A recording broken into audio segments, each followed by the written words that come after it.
Assalamualaikum warahmatullahi wabarakatuh. Perkenalkan, kami dari kelompok 2 kelas 2023A akan menjelaskan tentang sejarah dan perkembangan akuntansi. Dengan anggota kelompok kami, Arun Widya Putri dengan ujung NIM 275, Wardah Zahirah dengan ujung NIM 146, Meliana Desiani Kristanto dengan ujung NIM 181, Revalina Indah Saputri dengan ujung NIM 300, dan yang terakhir Jonathan Brilianto dengan ujung NIM 115. Yang pertama, akuntansi dari zaman prasejarah hingga Luca Pacioli. Sistem pencatatan keuangan sudah ada sejak zaman kuno, tetapi pembukuan berpasangan atau double entry bookkeeping baru berkembang pada abad ke-14 di Italia. Menurut A.C. Littleton, terdapat 7 faktor utama yang memungkinkan kemunculannya. Yang pertama, kepemilikan pribadi. Kepemilikan pribadi ini adalah kemampuan untuk mengubah kepemilikan mendorong pencatatan transaksi properti. Yang kedua, modal. Modal merupakan kekayaan yang digunakan secara produktif, memungkinkan perdagangan dalam skala besar. Yang ketiga, perdagangan. Perdagangan merupakan pertukaran barang secara luas, menciptakan kebutuhan akan sistem pencatatan yang lebih terorganisir. Yang keempat, kredit. Kredit merupakan penggunaan barang atau uang di masa sekarang dengan janji pembayaran di masa depan. Yang kelima, penulisan. Penulisan merupakan sarana pencatatan permanen untuk mengatasi keterbatasan daya ingat manusia. Yang keenam, merupakan uang. Uang adalah alat tukar yang menyederhanakan pencatatan transaksi dalam bentuk nilai moneter. Yang ketujuh, aritmetika. Aritmetika sendiri merupakan metode perhitungan detail keuangan dalam transaksi.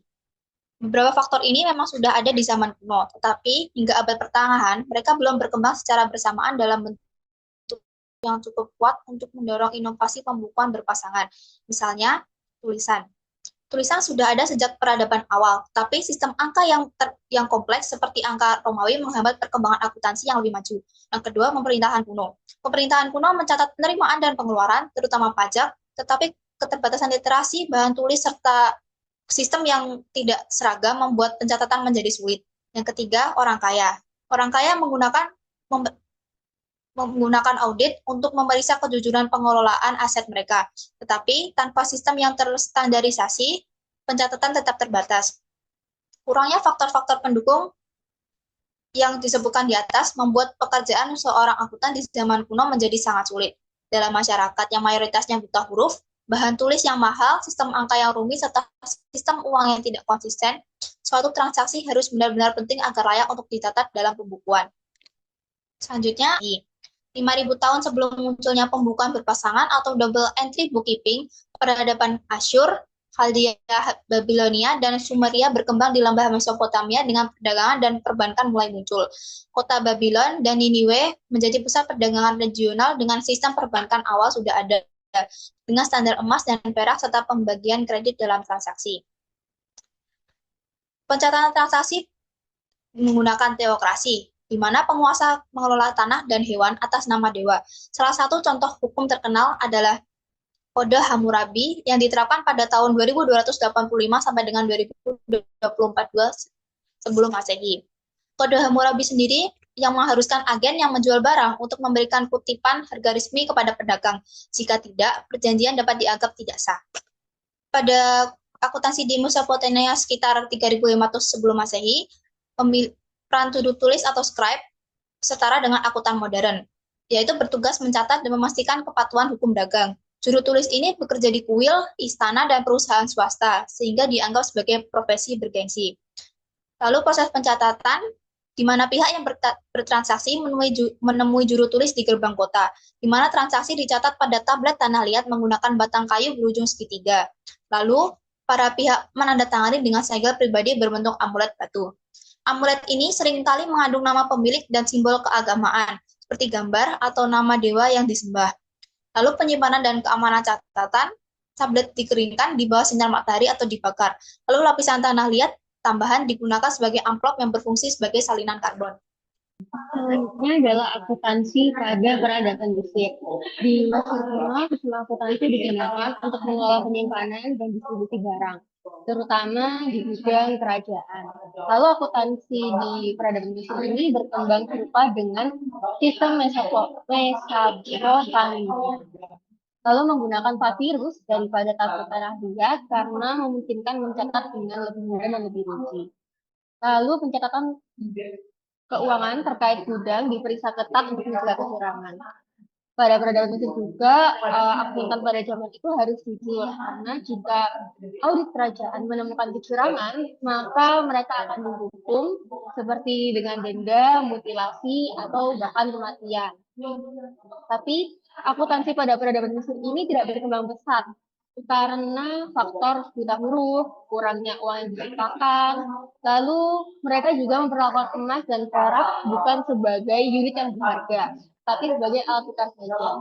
Selain itu, ketidakmampuan untuk mendeskripsikan semua barang dalam satu ukuran penilaian tunggal membuat akumulasi dan penjumlahan menjadi sulit. Yang selanjutnya adalah akuntansi pada peradaban Cina. Di sini akuntansi itu lebih berfokus pada administrasi pemerintahan yang digunakan untuk mengevaluasi kinerja birokrasi dan mengelola keuangan negara. Lalu digunakan untuk menilai efektivitas pemerintahan dan pegawai negeri. Pada 1122 sampai 226 sebelum Masehi, akuntansi ini berkembang secara signifikan tepatnya pada masa dinasti Zhou. Lalu mencapai tingkat kecanggihan tinggi dan tidak tertinggi hingga adanya pembunuhan ganda di abad ke-19. Selanjutnya, akuntansi di peradaban Yunani. Di Yunani kuno ini, transparansi keuangan sangat penting. Oleh karena itu, pada abad ke-5 sebelum Masehi, mereka itu menunjuk akuntan publik untuk mencatat dan mengawasi keuangan negara yang bertujuan untuk membantu mencegah korupsi dan memastikan bahwa keuangan dikelola secara adil.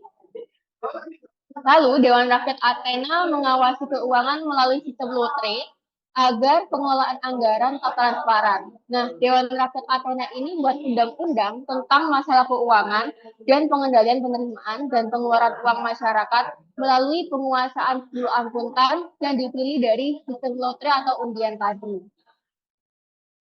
Lalu pada 600 sebelum Masehi, Yunani ini berkontribusi dalam akuntansi atas pengenalan uang koin. Perbankan di Yunani juga lebih berkembang karena para banker menyimpan buku tabungan, menukar dan meminjam uang, dan bahkan mengatur transfer uang tunai untuk warga negara melalui bank-bank afiliasi di kota-kota jauh. Selanjutnya, akuntansi pada Romawi kuno. Akuntansi di sini berkembang dari pencatatan rumah tangga menjadi sistem pemerintahan. Hal itu karena pengeluaran rumah tangga sangatlah penting di Roma, sehingga warga harus menyerahkan laporan aset dan kewajiban yang digunakan sebagai dasar untuk perpajakan hingga penentuan hak sipil. Lalu rekening publik itu juga diperiksa secara teratur oleh staf audit. Lalu reformasi dari republik menjadi kekaisaran karena untuk mengendalikan operasi fiskal Romawi dan meningkatkan pendapatan untuk perang penaklukan yang sedang berlangsung. Jadi di sini mereka tuh lebih fokus pada pendapatan pajak dan ekspansi wilayah. Selanjutnya, akuntansi pada abad pertengahan. Menurut sejarawan Michael Chatfield, akuntansi pada abad pertengahan itu membentuk dasar konsep stewardship dan konservatisme, serta menciptakan kondisi untuk kemajuan akuntansi pada masa Renaissance. Nah, pada abad pertengahan, pencatatan keuangan itu lebih terdesentralisasi dan bergantung pada sistem feodal. Lalu digunakan juga untuk mengawasi pengelolaan properti dan kekayaan oleh para penguasa tanah terhadap penyewa dan pengguna lahan. Selain itu ada juga Domesday Book tahun 1086 yang merupakan survei properti dan pajak yang dilakukan oleh William the Conqueror setelah melakukan Inggris. Lalu catatan akuntansi tertua dalam bahasa Inggris ada Pipe Roll, yaitu 1130 sampai 1830 yang mencatat pajak, sewa, dan denda yang harus dibayar kepada raja. Selanjutnya akuntansi pada abad pertengahan. Sistem keuangan itu masih menggunakan statistik yang digunakan untuk mencatat pembayaran pajak, besertasikan menunjukkan jumlah uang yang dicatat. Nah, jadi seperti tatikan sebesar tangan itu sama dengan 1000 pound, lebar ibu jari 100 pound, ketebalan sebutir garam itu sama dengan 1 pound, kaki kecil sama dengan 1 shilling.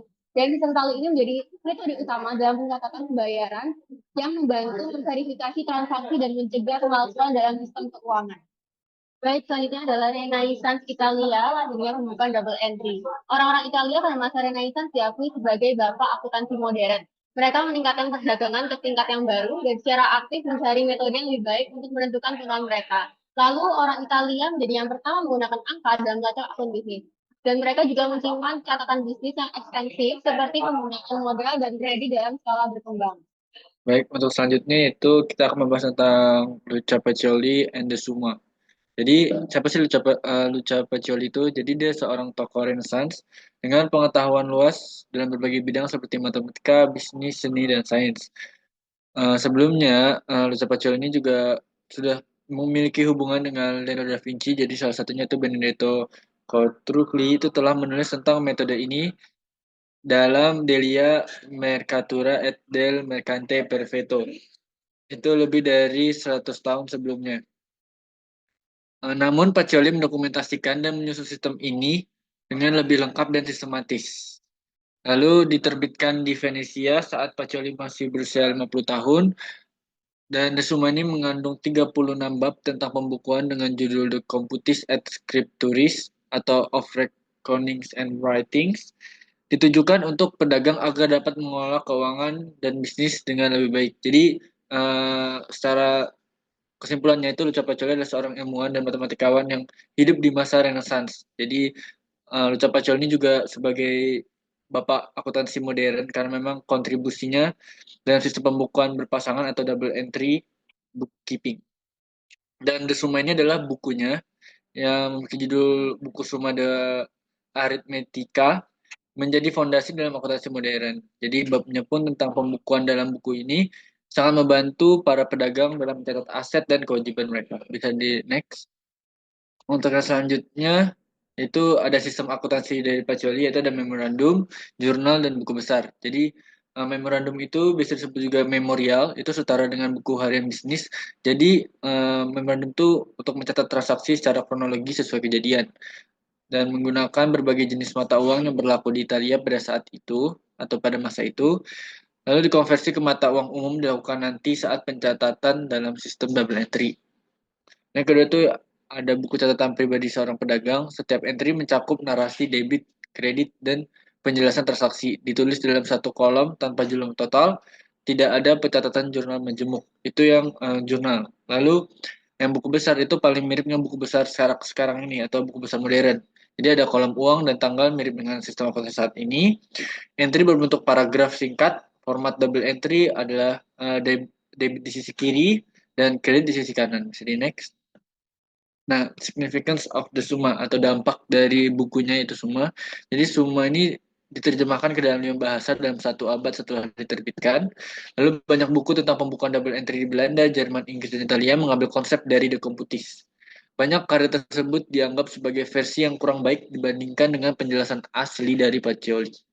Metode pembukaan sejak Pacioli hingga sekarang tidak banyak berubah. Urutan dalam siklus akuntansi dan prosedur khusus yang dijelaskan dalam The Computis masih digunakan dalam akuntansi modern. Jadi buku semua ini memiliki pengaruh besar terhadap perkembangan akuntansi di Eropa, meskipun banyak buku lain yang mencoba menjelaskan sistem yang sama tanpa mengakui sumber aslinya seperti itu. Baik, izinkan saya untuk melanjutkan. Nah, dari buku Suma tersebut, itu memberikan banyak kontribusi di daerah-daerah Eropa, contohnya Skotlandia dan juga Italia. Jadi, para akuntan di sana yang mempelajari buku tersebut akan memiliki gelar Chartered Accountant atau CA. Dan di tempat itu juga, yaitu Skotlandia, merupakan tempat lahirnya gelar CA, di mana di Skotlandia ini tersendiri memiliki organisasi akuntan publik di dunia dengan gelar CA sebagai anggotanya. Kemudian, eh, dan di daerah Italia, itu tepatnya pada abad ke-17 hingga 18, itu pengaruh dari buku Summa itu menurun. Tetapi ini dilanjutkan dengan buku-buku lain yang akan mempengaruhi asal-usul akuntan modern dan juga profesi akuntan di sana. Kemudian ada cakupan pekerjaan akuntan dari abad ke-19. Jadi akuntan di masa itu, di abad ke-19, itu lebih terfokus pada bidang manajemen aset, penyelesaian, penyesuaian kemitraan, pemeriksaan sengketa keuangan, dan juga penyusunan laporan hukum. Sehingga untuk cakupannya sendiri meluas daripada buku yang Suma tadi. Kemudian pada tahun 1854, Institut Keuangan Glasgow mengajukan petisi untuk Royal Charter di mana untuk menekankan pendidikan formal dan pemahaman hukum termasuk pada bidang akuntansi itu sendiri. Dan akuntan diakui sebagai penasihat ahli di pengadilan mirip dengan master di Chancery di Inggris.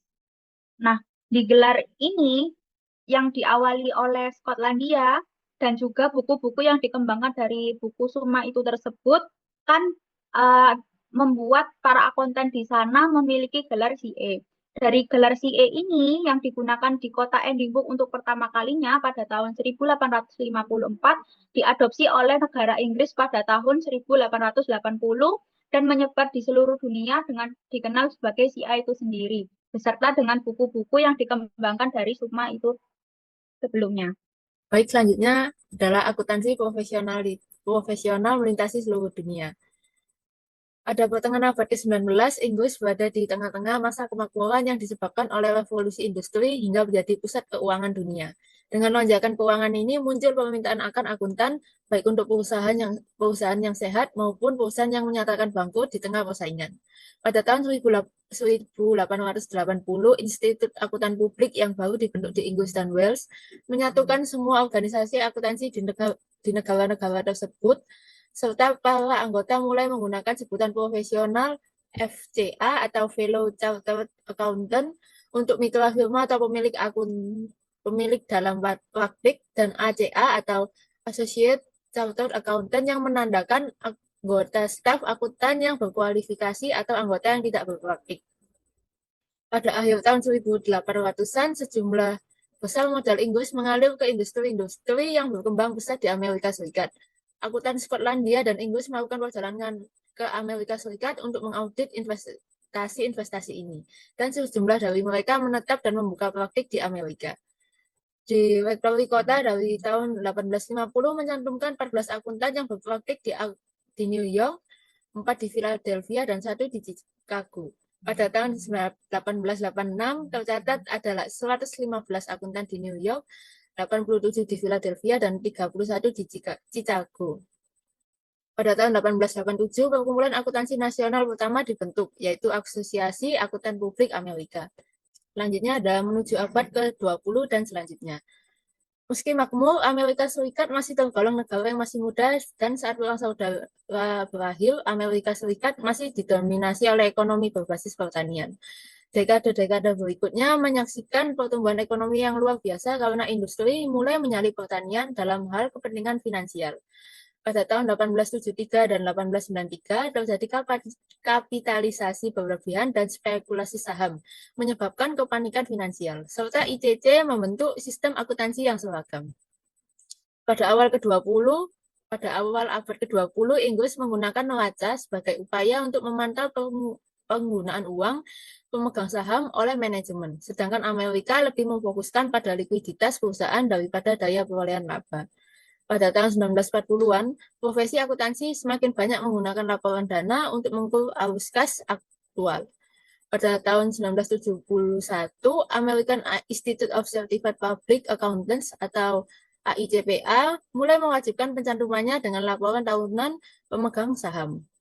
Dan saat ini AICPA memiliki lebih dari 330.000 anggota yang menjadi asosiasi profesional nasional terbuka untuk akuntan publik di Amerika Serikat. Dan situs web mereka penuh dengan sumber daya yang bermanfaat, termasuk berita akuntansi Amerika terbaru, beserta materi khusus organisasi. Next slide. Sekian presentasi dari kelompok kami. Mohon maaf jika terdapat salah data. Kami ucapkan terima kasih.